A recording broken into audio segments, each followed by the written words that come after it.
Hello and welcome to today's video where we're going to go through the camera gear that you actually need for landscape photography. We're going to go through this as a fairly no-nonsense guide for people who either don't have the budget for the very top-end gear or who don't want to spend that much, which is perfectly reasonable if you're just getting into photography and what I did. So we're not sponsored by any of the camera brands. It's going to be fairly camera brand agnostic. We're just going to go through the type of gear you need and whether you actually need it or not, all while wandering down this beautiful river in Wales with hopefully a few waterfalls that will give us some example shots.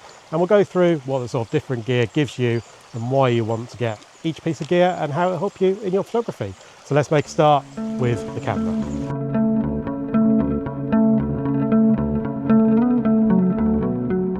I'll leave some chapters below, skip to either camera body, lenses or accessories, the bits that you need, and just skip to those bits that you want to see. But if you want to start from scratch, build up a kit, this will go through everything I've used to take these photos today. So the camera body, arguably the most important part of your kit, although a lot of photographers would argue that their lenses are equally important, if not more important. But you do have to start with something, and the camera body will determine which brand you go for and which lens mount you use. So let's start there. Now I'm not going to go into which brands because I primarily have experience with Nikon, but I am going to go into the features that you need to choose when selecting a camera body for landscape photography. And to be honest, you don't need that much. The modern cameras, I know it's very easy to get, sucked in by all the marketing of the big companies and trying to sell you the best camera they have, the most impressive one, and the sponsored videos on YouTube that of course have the best gear. But for landscapes, you don't really need it. Before I came out, I was having a quick look at the spec sheet for the Z8, which is, a very high-end Nikon camera, certainly much higher end than my Z5 that I've got here and about 3 times the price. And most of the features are not things that you actually use for landscapes. In fact, out of them, the only thing that I can really see that would benefit me is a higher megapixel. And 45 megapixels over 24 that I've got in my Z5, the only time I'm really going to notice that is if I'm printing absolutely enormous, sort of A1 plus and above, which to be honest, I never really do. The only other time it's helpful is if you're cropping in. But if you're cropping in, then I'd argue that you need to get better lenses rather than a better camera body and work on your composition and your framing of your subject out in the fields rather than just cropping in later. So, the Z5, what's the benefit of going to the Z8? Well, you get, faster shutter speed, faster burst rate. I don't need that. Look at this isn't moving. What difference if I take 30 shots in a second? I'm just going to have 29 shots that I can delete, basically. So I don't need that. 4.5 frames a second is absolutely fine for landscapes. You don't need anything more. Autofocus is better, but again, it's very easy to focus on a landscape. It's not moving. You don't need to track like a bird or an animal as you track it along and stay perfectly in focus. Very often I focus manually anyway, so it doesn't really matter. So better autofocus, not a benefit in my opinion. The stack sensor, yeah, it's probably slightly better quality, but I looked up the dynamic range of both cameras and they're about the same. So to be honest, I'm not benefiting there either. It probably has better light performance and the ISO can go lower, which will help out a little bit with picture quality, but I don't think I'll really notice a difference. And certainly buying a better quality lens would be a better, more noticeable difference in picture quality than the better camera body. So for most people, a full frame sensor is probably the way to go. Maybe like a Z5 in the Nikon range, but certainly one of the lower end ones, to be honest. You don't need to go and spend loads of money. And if you're looking at used gear, then there's loads of choices available.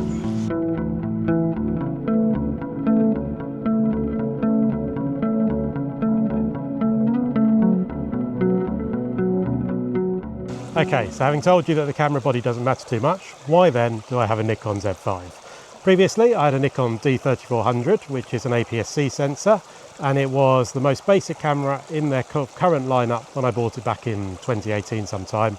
It served me very well for 6 years, and I got some fantastic images out of that I really, really like. So why did I upgrade to the Z5 if it doesn't really matter?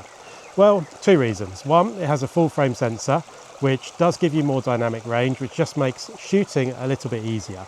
It also has a few user features that are nice to have, like the live view histogram, but you don't really get many more of those going further up. So the most basic full frame camera that Nikon do was my choice.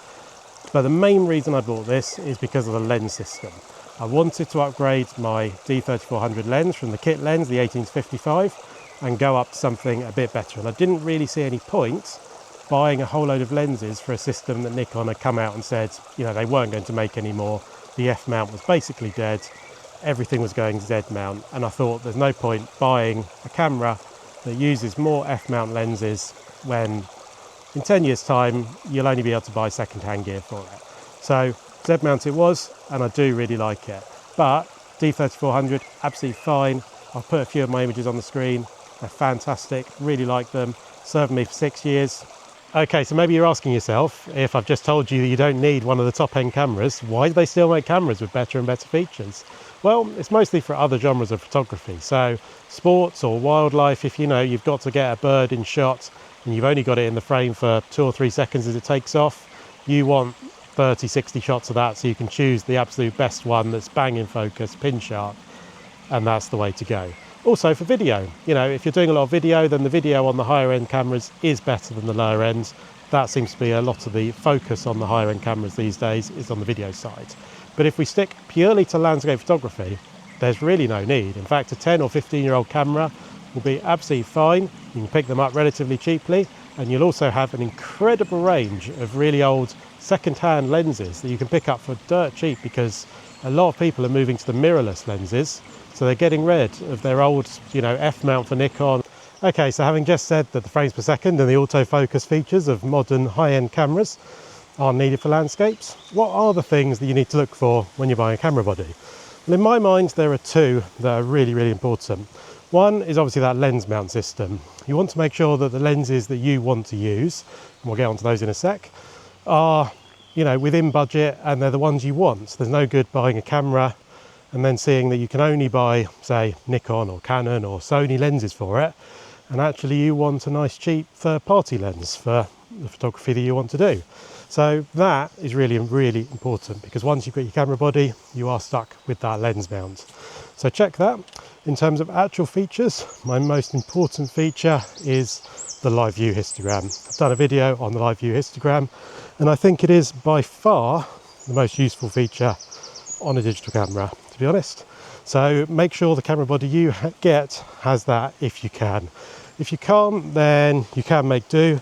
Go and see my other video and I'll show you how, but it does make things an awful lot easier. Other quality of life improvements, you know, things like digital level, that's nice to have. There's a few other things like, you know, the mirrorless will show you the actual exposure and your focus live on the screen, which is nice. But at this point, we're talking little things that don't actually make a huge amount of difference.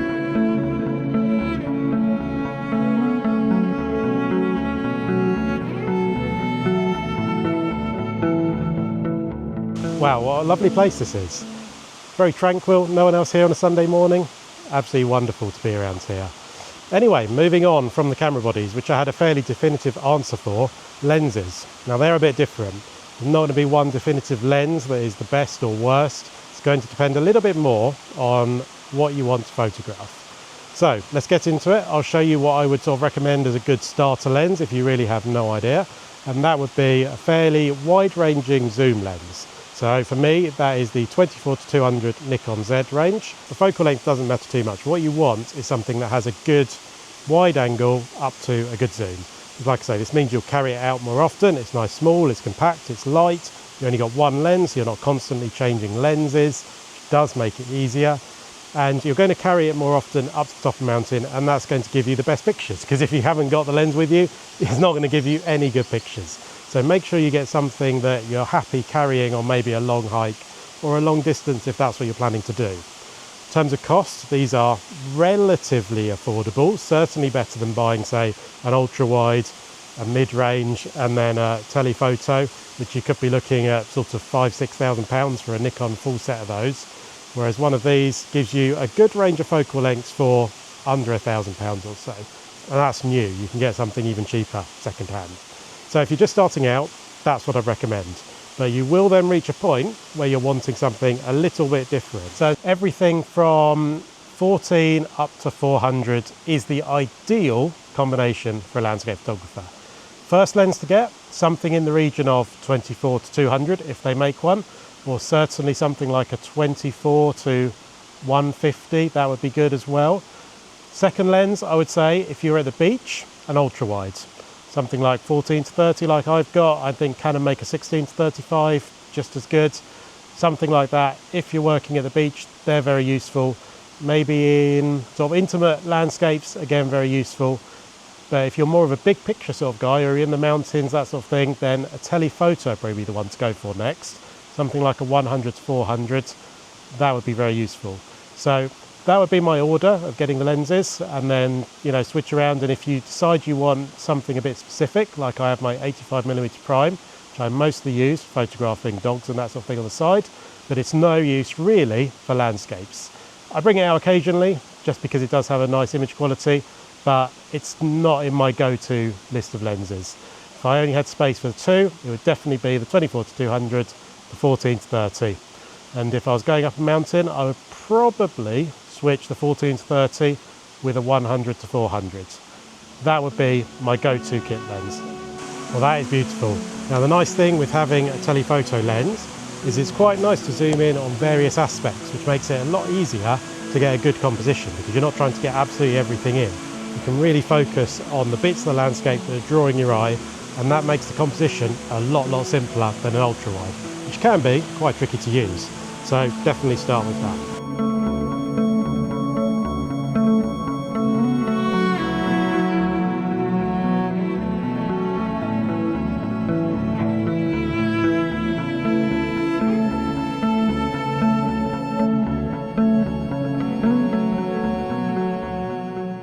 So as you can see here, I've really been able to zoom in just on these three waterfalls that are the bits that I'm actually liking. It would be quite nice to get a little waterfall that's just down here on the edge in shot, but then that does make this photo quite distracting, to be honest. And zooming in on just the bits that I like makes the composition nice and easy. So 24 to 200, very good. Now, in terms of quality of lenses, I'm not going to go into brands again, because every brand will make a sort of budget-ish lens and a super pro good quality lens. I have both. I have this 24 to 200, which is not an S lens, and I have the 14 to 30 and an 85mm prime, which are S lenses. What I'd say is the focusing on the S lenses is better. The picture quality is marginally better. They do have better coatings, which are supposedly meant to improve the light coming into the lens, which I guess lead to that slightly better image quality. Would I go about and replace this with, let's say, a 100 to 400 and a 70 to 200 S-line lens at a cost of getting on for £5 if I wanted both of those? No, it's not worth it for me. If I was a professional photographer, sure, but it's not really worth it. And they're big and they're heavy.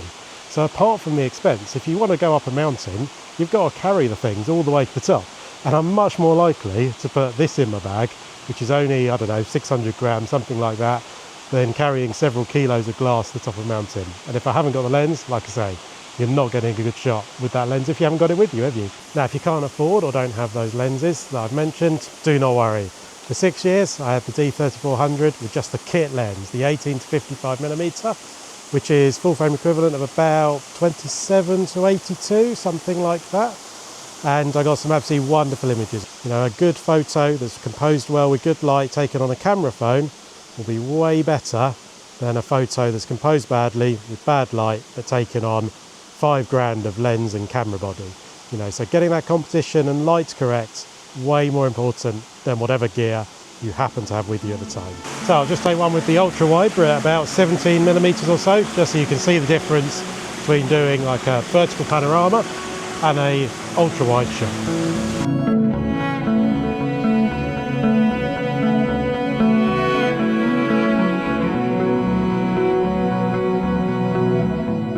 Let's try and get back without slipping over all the rocks. Always fun, this. Okay, well, that's the main part of your camera gear covered, the camera and the lens. But what about the accessories? In some ways, they are just as important to getting that perfect shot. So let's start off with the filters. Now, I've done a whole video on this. I'll leave it in the top right. So if you want to learn more about filters, go and watch that. But for simples, I've polarizing filter, circular polarizer. That stays on my lens pretty much all the time because there aren't many downsides to it. You know, the glass in this probably isn't quite as good as the glass in your lens, and it does let a little bit less light in, but the benefits for me far outweigh those couple of downsides. Benefits being it lets you see through water, which I do quite a lot of being around the coast, that you see underneath, bring out colours.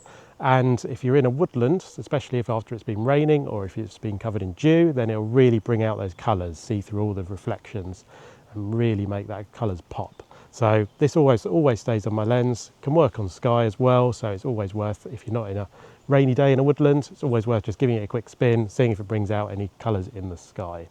Other filters are ND filters, only useful if you're working around water really. They'll smooth out that water, let you get that long shutter speed during the day. If you're not around water, there's no real benefit to those. In fact, they make things more difficult because you've got a longer shutter speed. So only useful if you're around water. I like these magnetic ones personally.